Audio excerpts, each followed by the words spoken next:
Good afternoon, and thank you for tuning in. This morning I read something that I felt really telling. It was written by a woman named Laura Dodsworth.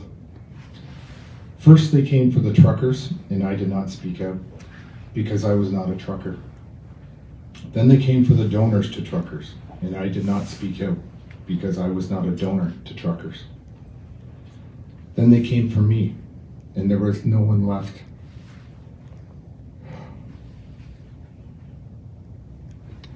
to speak for me.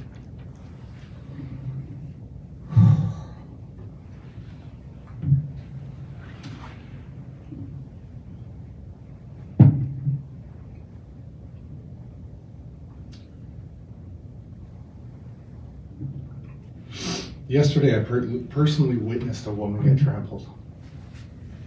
Her name was Candace Sarah. She's alive, despite the rumors. However, today, police are employing pepper spray against Canadians. So it's a dark day in our history. Never in my life would I believe anyone if they told me that our Prime Minister would refuse dialogue and choose violence against peaceful protesters. We're all in shock, and we are currently organizing legal counsel and support for those injured by police brutality and for those being arrested.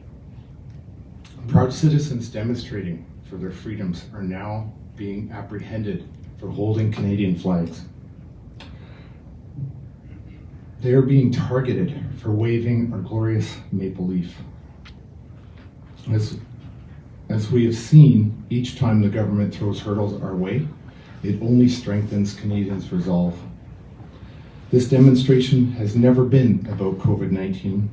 It's been about the restrictions on personal autonomy that have been falsely justified for public safety.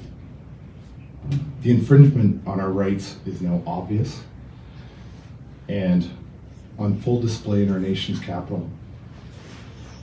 3 of our organizers, Chris, Tamara, and Danny, have been arrested on petty counts of mischief, and bank accounts of those who dared speak out have been frozen, including mine. All in Trudeau's desperate attempt to intimidate the opponents of his tyrannical regime. This is a grassroots movement, and others will fill their roles. Others have already filled their roles. People want a hero to rally around. There is no single person who leads this freedom convoy. This is ordinary Canadians who are asserting their rights. I'm certainly not a hero. I'm simply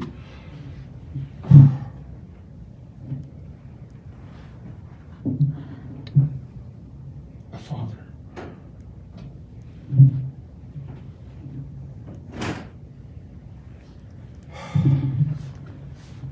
I never thought I'd see the day when law enforcement officers would be arresting citizens for the crime of exercising their charter rights and freedoms to free assembly and free speech. It remains to be seen if Canadian democracy can survive such an abuse of power.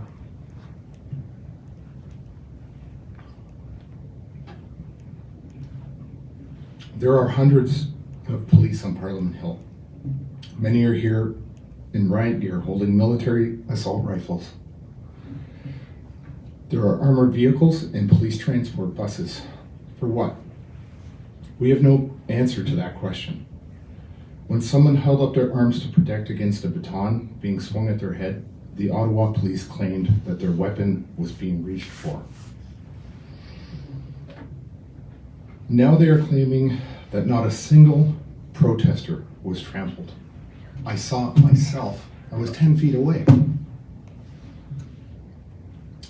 Minutes after Tamara Litch crouched down to be in a picture with a little girl while exchanging hugs and well wishes with fellow demonstrators, she was arrested for aiding and abetting mischief. The next day, Danny Beaufort pleaded with his fellow police officers right here beside me. He stood here, right here, and pleaded with his fellow police officers. And he was immediately arrested within the hour. This is very reckless, and it is escalating. It's escalating our support. That's all it's escalating. It's painful. Is this a democracy? Is this Canada? Can you hear democracy's death knell? It rings louder than the truckers' horns. The mainstream media has portrayed us as anti-government. I read that this morning on the mainstream media. Well, I've been pleading with the official Canadian government to talk and read our plan, because the only plan that they have is violence. And the institution of a Chinese-style social credit score system, the entire federal government, all of the members of parliament at the federal level should be ashamed of themselves. They have failed us badly. But instead, they're going to give themselves a third pay raise throughout this pandemic, while other people are going to lose everything. We have always been a peaceful protest. There has never been violence in the 3 weeks that I have been here. Just peace, love, hugs, and singing "O Canada." The violence came to us when the police arrived. The police brought the violence. To that end, as a movement, we have chosen to peacefully withdraw from the streets of Ottawa. There is nothing to be gained by being brutalized by police. We will simply regroup as a grassroots movement. If the police can tame their insatiable need for violence and remove the barriers preventing us from actually leaving, we will peacefully withdraw starting today. The truckers will be initiating a charter challenge, seeking to have the court strike down the unconstitutional vaccine mandates that discriminate against us all. I'm going to read this from a dear friend.